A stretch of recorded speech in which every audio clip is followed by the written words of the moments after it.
4.1 का question number 10 है। सिद्ध कीजिए कि किसी चतुर्भुज की क्रमागत भुजाओं A B B C C D D A के मध्य बिंदुओं से बना चतुर्भुज समांतर यानी कि समचतुर्भुज होता है। तो सबसे पहले इसमें एक फिगर देखेंगे हम बना के।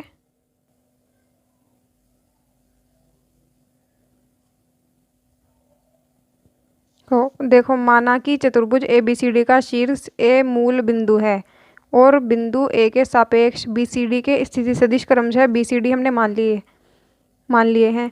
यदि ई एफ जी एच क्रमशः A B B C C D तथा डी ए के मध्य बिंदु हैं तो ई का स्थिति सदिश बराबर b/2 हमने ये भी मान लिया, b/2 हो जाएगा। देखो फिगर में ई एफ जी एच इस प्रकार प्रदर्शित करेंगे हम।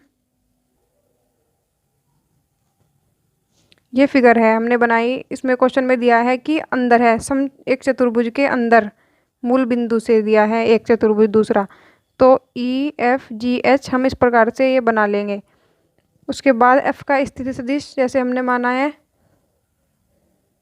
क्या हो जाएगा, b+c/2, जी का स्थिति सदिश c+d/2, h का स्थिति सदिश d/2। तो ई एफ बराबर एफ का सदिश ई का स्थिति सदिश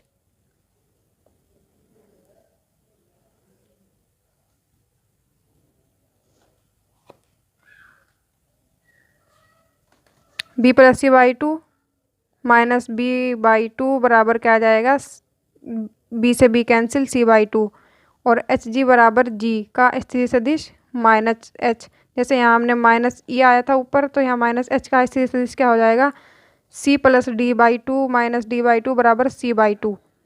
डी से डी कैंसिल हो जाएगा। ऐसे ही ई एफ बराबर एच जी, अर्थात ई एफ तथा एच जी समांतर तथा बराबर हैं। इसी प्रकार सिद्ध किया जा सकता है कि एफ जी बराबर ई एच के, यानी कि लंब है एफ जी ई एच पर लंब है, तो ई एफ जी एच समांतर चतुर्भुज हैं। ये हमने सिद्ध कर दिया।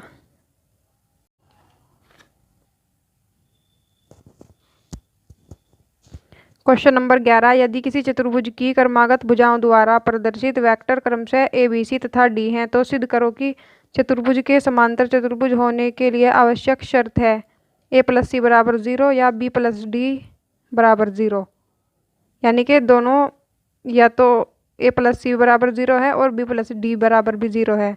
तो हम सबसे पहले एक फिगर बनाएंगे, इसका नाम रख देंगे A B C D. Figure का ऐसे लिया हमने ए बी सी डी, तो वेक्टर ए ये इधर ले लिया हमने और बी सी और डी, तो ए बी बराबर है ए के,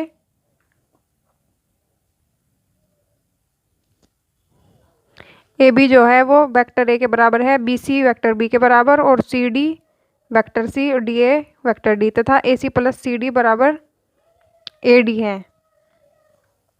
तो A plus B plus C बराबर माइनस डी ए, हमने ए सी और प्लस सी डी का मान रखा, उसके बाद कर दिया माइनस डी ए, तो A plus B plus C बराबर माइनस डी हो जाएगा और A plus B plus C plus D बराबर 0। इसे हम मान लेंगे समीकरण 1। अगर ए बी सी डी एक समांतर चतुर्भुज है तो ए बी और डी सी भी बराबर और समांतर होंगे, क्योंकि समांतर है इसलिए चतुर्भुज है तो समांतर होगा। ए बी बराबर डी सी, ए बी बराबर माइनस सी डी और ए बराबर वेक्टर माइनस वेक्टर सी। तो समीकरण 1 से क्या हो जाएगा, वेक्टर ए प्लस सी बराबर 0। समीकरण 1 क्या थी, देखो ए और सी बराबर 0, तो जब ए प्लस सी बराबर 0 समीकरण 1 से बी प्लस डी भी बराबर 0 होगा। तो इसमें यही सिद्ध करना है, तो 2 आंसर हो जाएंगे इसके। एक तो ये वाला,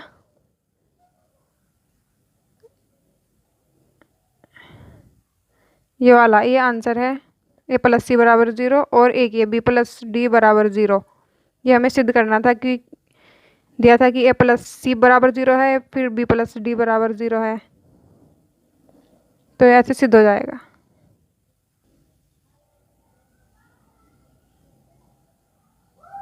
क्वेश्चन नंबर 12, यदि त्रिभुज एबीसी का केंद्रक जी हो तो सिद्ध करें जी A plus G B plus G C बराबर 0।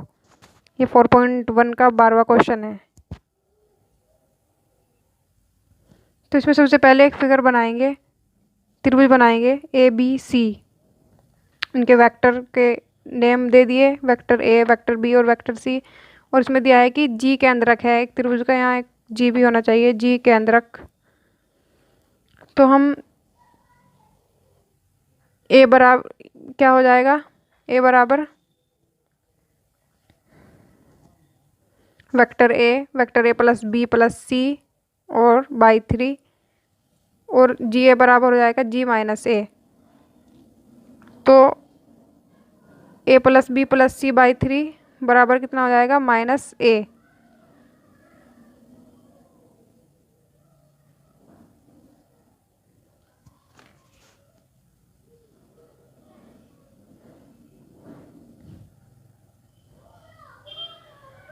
B plus C minus 2a by 3, और ऐसे ही जी बी निकालेंगे, ये हो जाएगी हमारी समीकरण 1। और जी बी बराबर ए plus C minus 2b upon 3।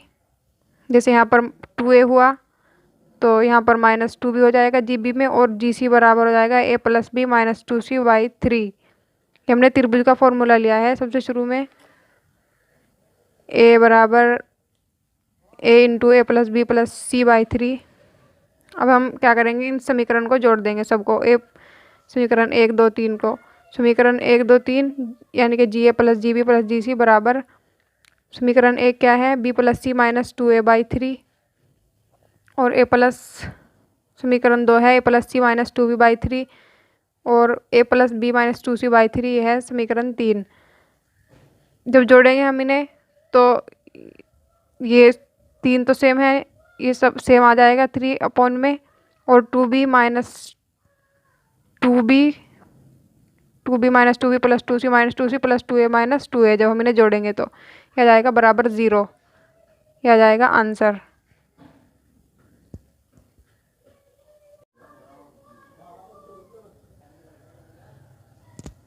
Question number 13 है 4.1 का, सिद्ध कीजिए कि त्रिभुज की माध्यिकाओं से निरूपित होने वाले सदिशों का योग 0 होता है। 0 सिद्ध करना है यानी कि 0। इसमें हमने एक फिगर बना ली है और उसकी माध्यिकाएं भी बना ली हैं। ये माध्यिकाएं हैं जो इसके मूल बिंदु से होकर गुजरती हैं। A D B E C F are medians.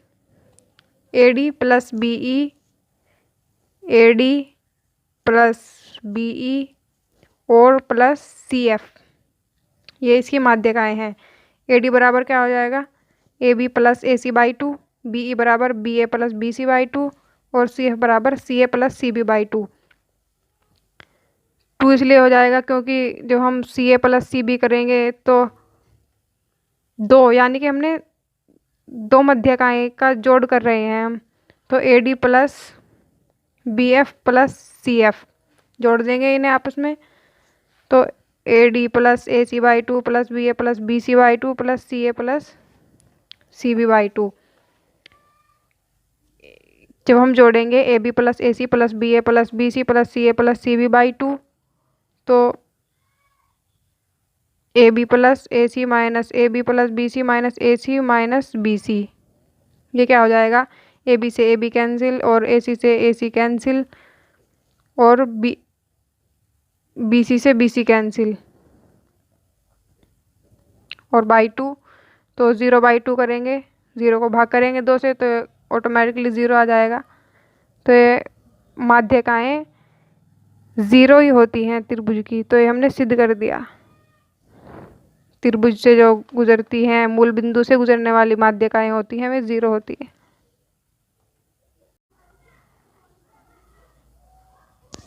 तो आपकी एक्सरसाइज 4.1 भी ख़त्म हो चुकी है। अब एक्सरसाइज 4.2 करेंगे हम अगली वीडियो में।